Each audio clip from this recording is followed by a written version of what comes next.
Welcome to Childcare Rockstar Radio. I'm your host, Jennifer Connor, CEO of the Childcare Success Company.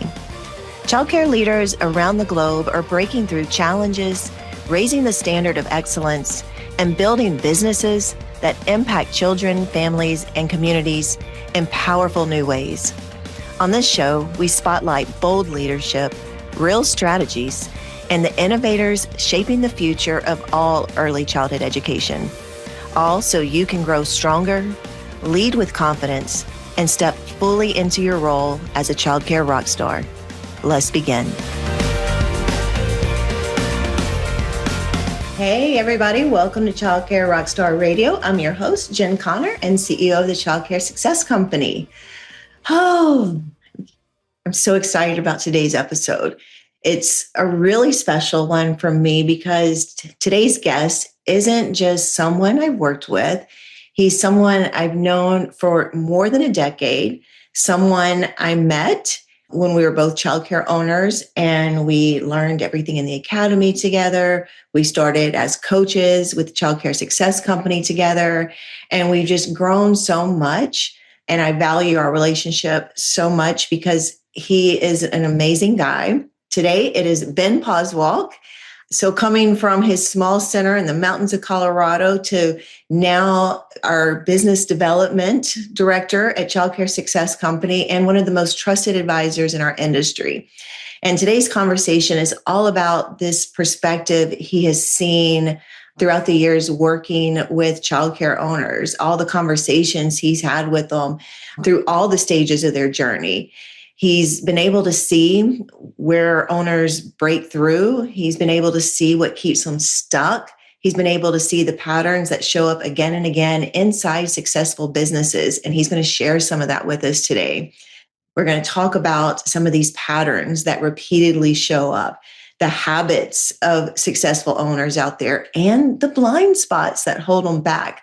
But more than anything, it's about the importance of trust, about building relationships, and about being vulnerable and just sharing all the solutions to the challenge that you may be facing.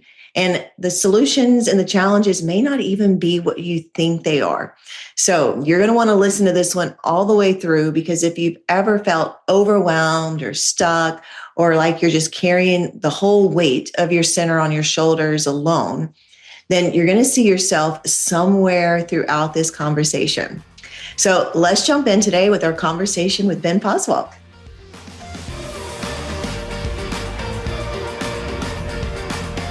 All right, welcome back to Childcare Rockstar Radio. I'm your host, Jen Connor, and I'm so excited. With me today, I got Ben Poswalk. How are you, Ben? Excellent, Jennifer. So excited to be here with you today. I know. We have been through a lot together and have known each other a long time. So this should be a really, really fun episode. Looking forward to it. All right. So for all of you that are listening and don't know who Ben Poswalk is, I'm going to let him just kind of talk a little bit about your journey, because a lot of people do know you from CCSC, but your story goes way further back than just being on the team or helping people with enrollment. So give us a little bit about how you ended up in childcare. Yeah, I think that's one of my favorite parts of my position now is just hearing the stories. And I always like to ask that question because I feel like it's a calling more than anything else. And we end up serving the children and families that are in our care because it was just meant to be. And so, I went to school, did not follow through with my first degree. My second degree was ironically K through 12 education. And I just want to be a PE teacher playing floor hockey and dodgeball and retire on a field day and just go off into the sunset. But, life takes you another direction sometimes. And I moved to Crested Butte, Colorado, a small little mountain town. And I had a 2-year-old son. So naturally, I started looking for childcare and fell in love with the preschool. And I was like, this is great. This is wonderful. Went on the tour, loved everything about it. And then I got hit with the tuition price. I said, oh my goodness, I can't afford that. And they're like, well, you're a teacher. You can come work here and we'll give you half off tuition. I'm like, well, I can change diapers at home. I can change diapers here. Why not? And so after 2 years, my son graduated, went off to kindergarten. I ended up with the keys to the place and said, uh-oh, I've never hired anybody. I've never run a business. What is a P&L? I, Now what? what do I do? And so honestly, I fumbled through for about 4 years. I was ready to quit. And that's when I found the childcare success company. And I was just like, oh, this is how you're supposed to do this. I can enjoy this and have fun. So went on for about another 10 years and did so well as a client that I was invited to be a part of the team and got to coach for the first 6 years. And now I'm the director of business development. So I help in a lot of avenues, but still, I think my favorite piece is connecting with childcare center owners and just having those conversations and helping them. I love that the PE teacher part, because if any of y'all listening, and every time I hear you say PE teacher, only thing that pops in my head. So for those of you long time, followers of our events, if you were at the Child Care Success Summit when Ben put the kickballs in the middle of Summit and we played kickball in Summit. I know you remember that, Ben, but that's what pops in my head when I hear PE teacher. You got to think outside the box and have fun. That's how you live. Oh my gosh. Well, I think your journey is so interesting because you've seen it from almost every single angle imaginable.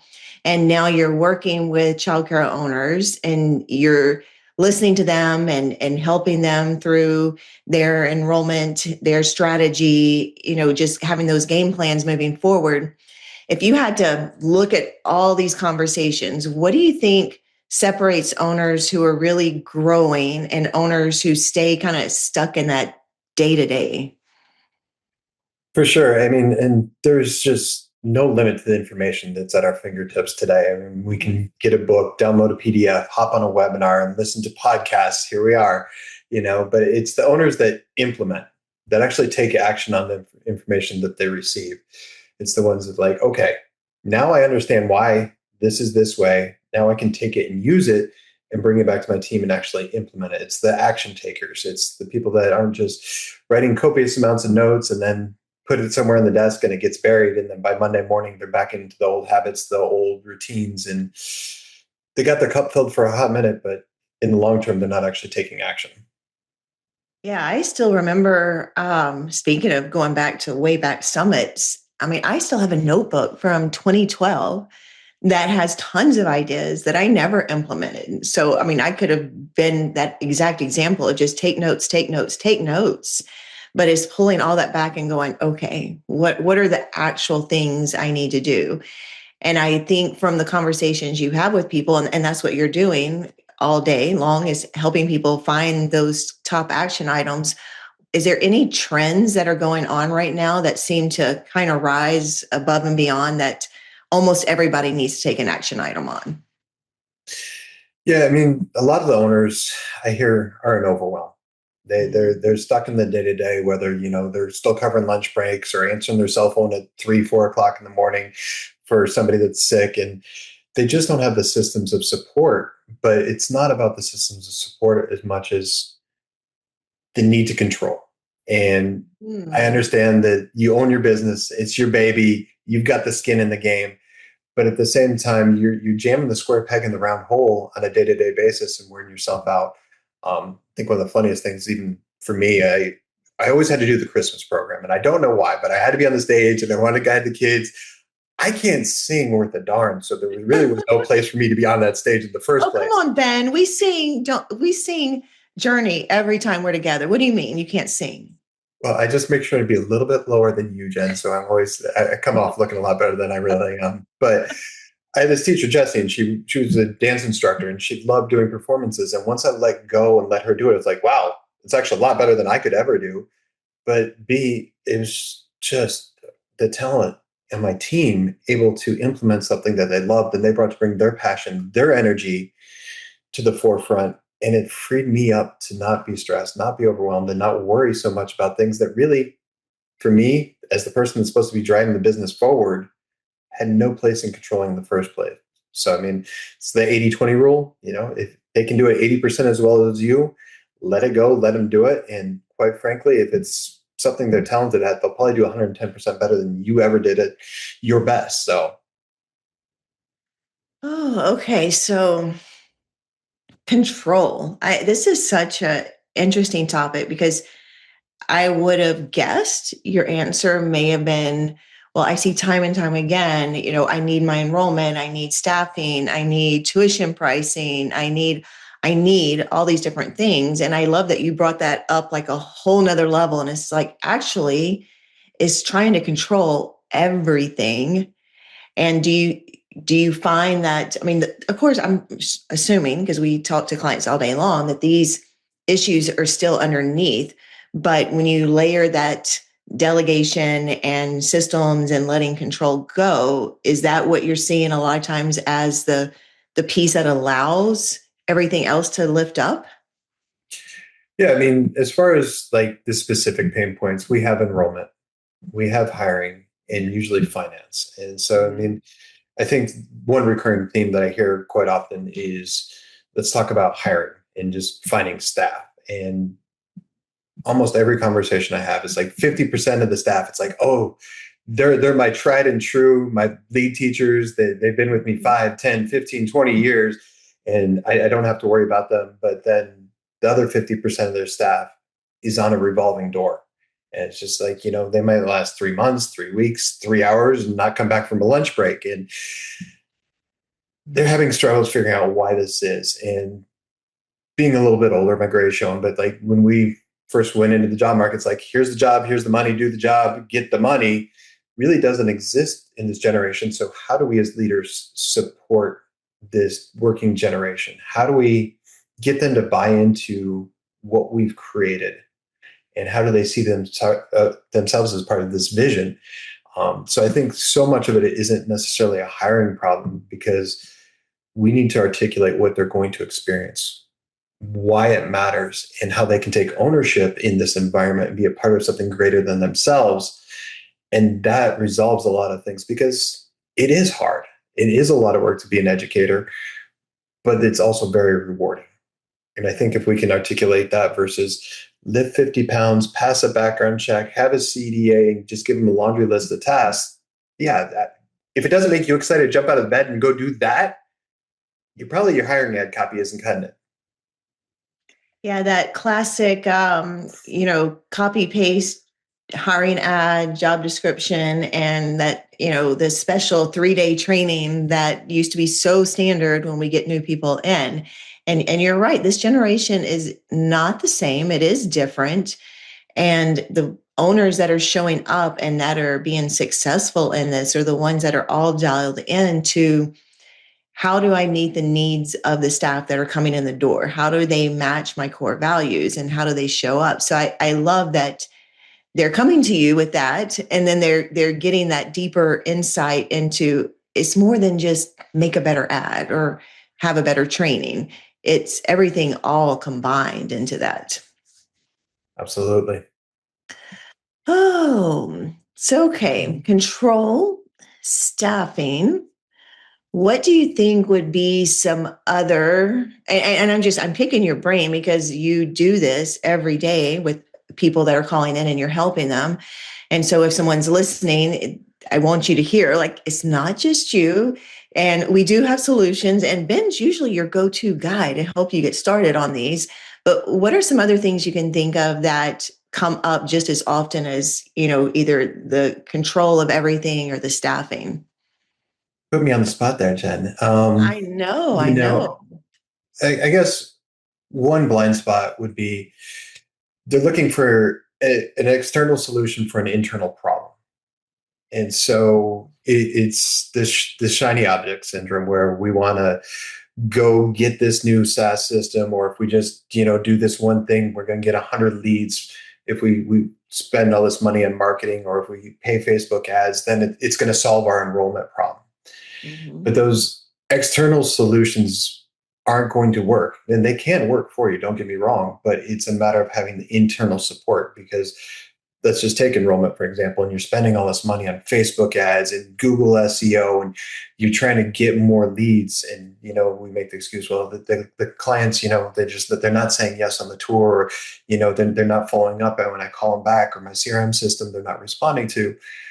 But what's the message? I mean, if nobody's answering the phone, most likely it's a parent with a toddler on their lap and they've got like 20 minutes a nap, and they do a Google search or ask Chat GPT these days. And Yeah. hopefully your name pops up. Great. But if they call and it goes directly to voicemail, or it's like, yeah, we got space, but you're going to love us. Just get it here on the tour. You got to see us on a tour. Just come in for the tour. It's like you're trying to force the first date before they got to know you. We've got to build a relationship with these families. We've got to have a system in place to build that relationship, because at the end of the day, we're probably making one of the biggest asks that they've ever experienced in life. They're going to have to give you their child with a price tag.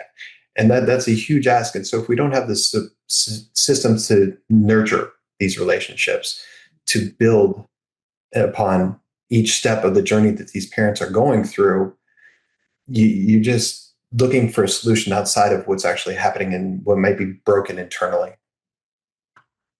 I love that you said that, because I think this sounds really odd to say, maybe, that it took me, you saying this like years ago, for this to be like an aha for me. But along those lines, you're like, we're asking parents to hand over their most prized possession and then trust us with their most prized possession. And logically, I knew that's what we do in childcare, but sometimes it's the concept of childcare is so common. As parents, we need to go to work, we find childcare, we bring our children, and we're in that system as parents of this is normal. And you said that one day and it pulled me all the way back. And I was like, oh my gosh, it doesn't matter. We're not in any other business. And you say it. What is it? What business are we in? The trust business. Look, you're like, I'm giving you a pop The quiz. trust business. This came from you, Ben. I know. The trust business. So The trust business.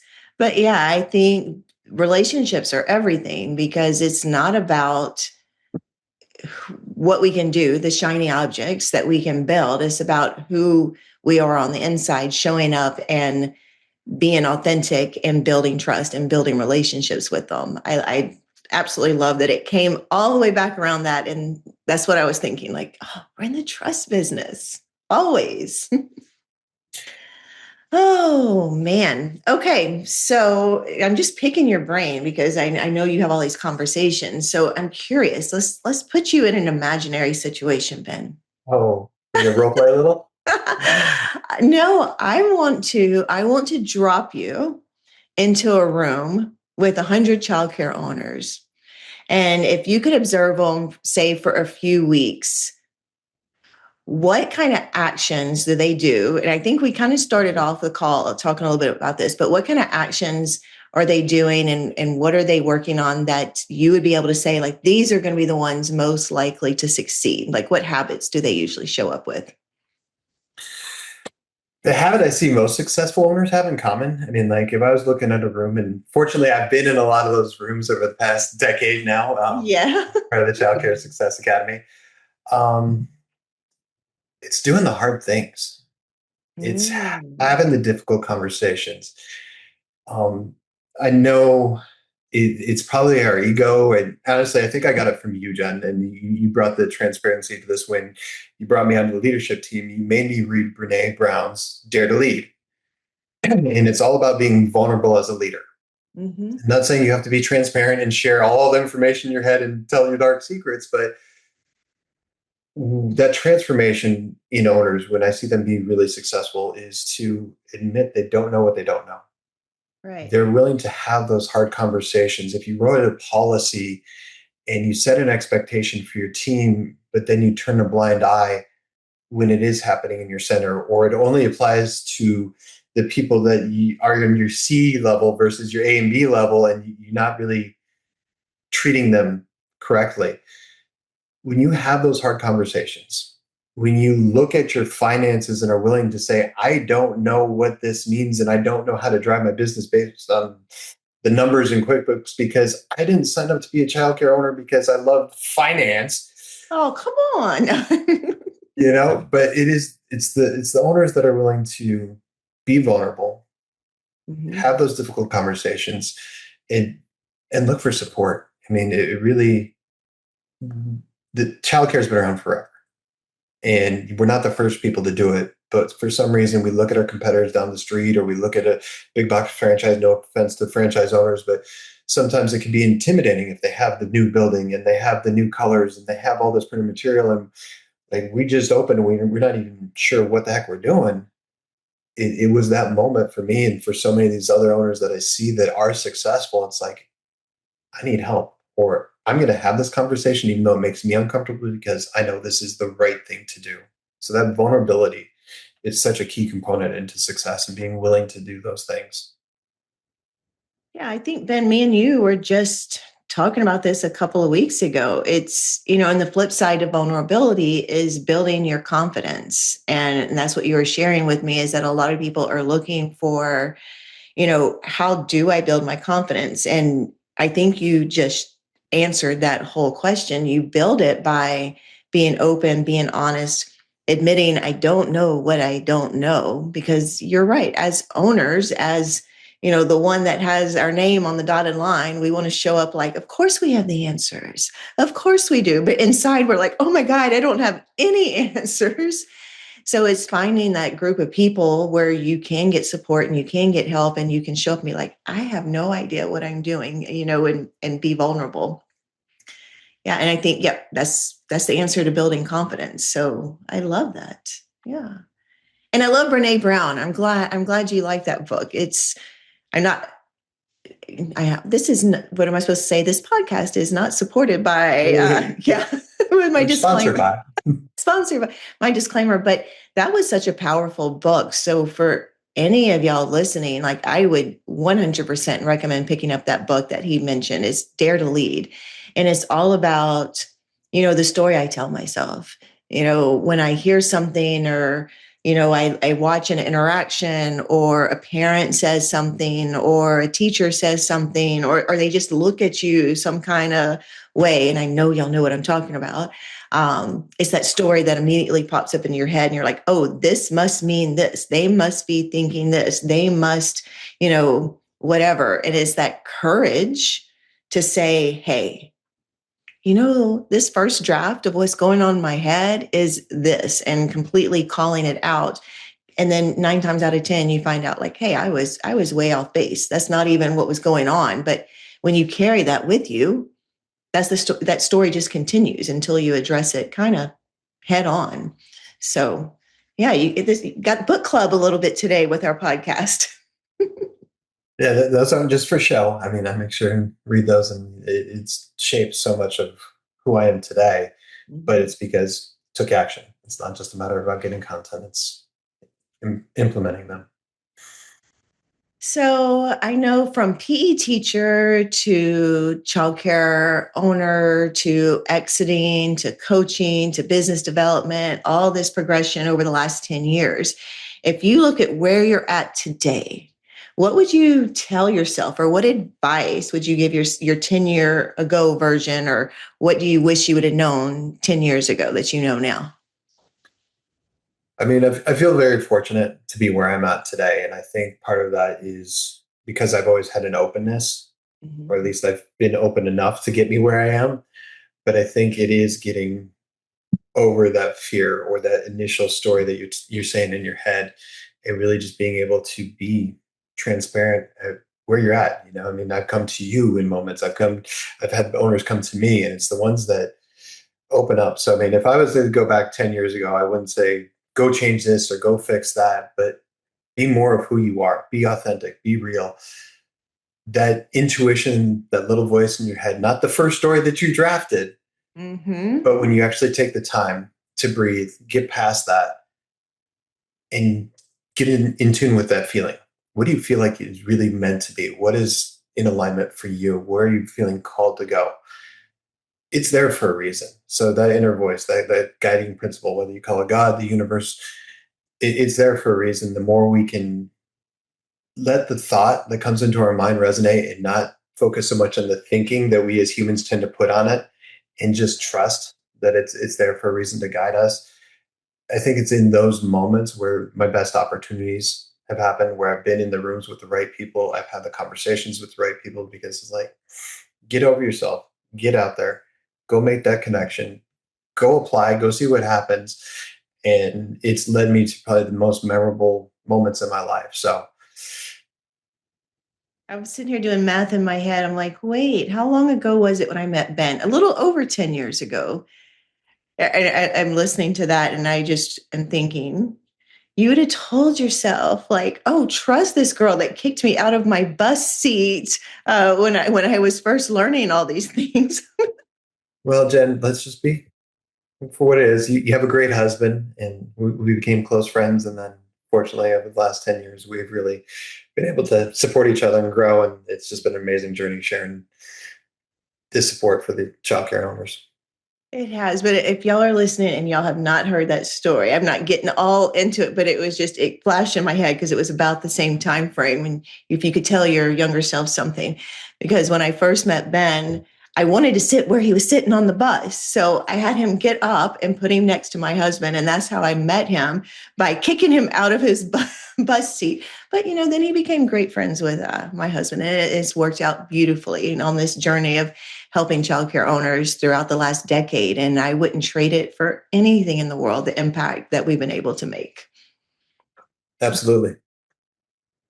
All right. So, what I've been doing on a lot of these podcasts, Ben, I've been trying to pull just these little pieces of how 2026 is different. So we can talk about there's some things when we're helping owners and we're helping childcare centers that just don't change, but then there's those caveats that 2026 just shows up a little bit different, and owners are dealing with things differently. So if you looked at it from your point of view, what do you see that's maybe new or different, or we're having to approach it, and handle it a different way in 2026 than we've had to before? I think it's almost time to get back to the basics. Mhm. There's so many systems and wonderful tech pieces, and becoming reliant on Chat GPT. But this is like the one industry where we still need to make that human connection, because here we are on Zoom, ironically in the same town, but that's studio elements. You know why we had to do it this way today. But in general, the human connection is dwindling. And we still are one of the leading industries where that's the bread and butter of what we do. And so going back to that human component, whether with the staff, with the family, or most importantly, the children in your care, is just making that connection with each other again. I see the owners that really are succeeding. They're supporting their teams to make those connections and really making that the priority, because we can get distracted by being able to do this or adding this new curriculum or this new CRM system. But it's being able to get back to that human connection, because ultimately it's our responsibility to m- mold them, guide them, show them how to interact. That's like, social emotional intelligence. It starts with us. And so if we're going to teach that to these children, it starts with the leaders of the organization. And so if we don't treat our staff right, if we don't train our staff how to have difficult conversations, if they're not able to engage with a parent that's nervous, confused, frustrated, that's it's going to trickle down all the way. And so the people that are really succeeding are really open to teaching how to have these relationships, because so much of that has been pulled away based on COVID and technology right now.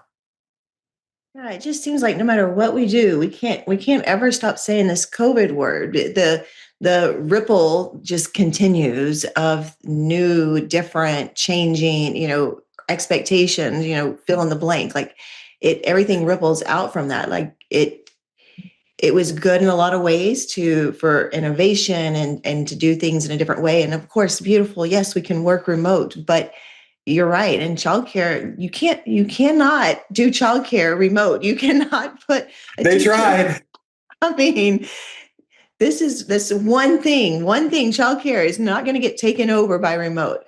I, and even if they try, Ben, I don't think that's possible. Yeah. I would hope that nobody would bring their no, not possible. We're not doing it remote. No, So I mean, we all know, and I'm preaching to the choir here. I mean, the first 6 years are the developmental years, and that's who we become. And it's our persona, it's our personality, it's our habits, everything that develops. And so the more we can interact, the more we can teach them, and the more that we keep that front of mind, the more successful we'll be in what we're trying to do. But I mean, even the aha underneath all this, it's exactly what you just said. As childcare owners, we feel it's normal to teach children social emotional skills, and we know coming out of COVID and they were all staying home that is a bigger challenge, or it is more important that they get that. But you just brought it to even a different level than what I was thinking. Is the staff that are coming in, especially if we have some younger staff coming in, they need that, because maybe their first interactions ever in the work environment have been virtual or remote, and they haven't been in a room full of people with other coworkers. So that's, wow, that is something very big to think about with your workforce right now. I mean, not to date us, but I mean, our children went through high school with an experience where a year and a half or more or less were all virtual and online, and they didn't get to have some of those experiences that we had growing up, and then they became isolated, and then it trickled down through all age groups. But I mean, my granddaughter, her first 2 years was like, we couldn't go see her after she was born because of COVID. This is terrible. And so, just Mhm. seeing how it has changed the trajectory for both of them at different ends of the spectrum. Yeah. Okay, that's my writer down for this podcast, Ben. Thank you. Absolutely. Oh my gosh. All right. Well, before we wrap up, hmm, is there any one thing that you hope listeners either take away from this conversation, or something that we really haven't covered that you want to make sure people that are listening know or have or hear from you? I mean, it does come to relationships. I think the Maya Angelou quote, people aren't going to remember what you said or what you give them. It's going to be what you made them feel. And so I just wish that more childcare owners understood they don't have to carry it alone. There is a better way. It usually starts with being honest about what's not working and choosing the one thing, just one thing, address it first, and then being open enough to get some support. Because if you can allow yourself that freedom, allow yourself that vulnerability, that courage, and really grow to address what's in front of you, quite often after you make that first step, it's not so bad. It's not so terrible. And you don't have to go alone, but you do have to do something about it. So that's why we're here. That's why we do what we do. And this is why I get out of bed every morning, is to support people, because that's the gift I was given. And so by all means, that's why I love working with you every day. Well, and I don't do this on any other episodes, but since I do have you on this episode, I do want to let everyone know that's listening that if you want time with Ben to discuss what's going on with your school, if you're stuck, if there's anything going on that you can't seem to get past, he does have spaces on his calendar. This is what he does. He does business breakthrough calls, and he can talk more about, the things he walks through on there. But I do want to leave them with that, Ben, because it is you that they talk to. So if they're raising their hand going, I would actually love some personalized help. Can you give them a small preview of what they do? Because it's like 45 minutes. It's an awesome benefit to help them. Absolutely. I mean, I really want to make sure that we identify that one pain point. What's going to move the needle in your business? Because I mean, we could sit there and talk for an hour probably about all the little different nuances and things that go on. But usually, in the course of a conversation, figuring out on enrollment or talking about finances or what's going on with your culture or your staff, we can usually figure out a pretty clear path within 45 minutes of what's going to change this next year for your center. Because everybody can future cast. It's like, man, if I wanted everything to be just right in 2027, exactly a year from now, what would it look like? But then we can almost work it backwards. It's like, all right, if that's what you want, this is what you need, this is what's currently going on. Let's create the plan with you together. Here's what you need to accomplish first. If you can address this one thing, A, you're going to feel a lot more relief, but then B, you're going to be able to move forward to the next thing. Then you're going to start getting some momentum and traction. So, I mean, it's been probably 4 or 5 years that I've been doing this, and I just love having these conversations with people. But inevitably, we can come up with a plan. We can find a better way. You just need to be open and willing to have that conversation. And I love to support you through it. No obligation. Just want to make sure that my passion is getting fulfilled. And that's making this world a better place, one child at a time. And that's only possible through those conversations that I have on a regular basis with owners. All right. So, business breakthrough call. Now, my Academy members that are listening, you can schedule a one-on-one with your coach, and we will do the exact same thing.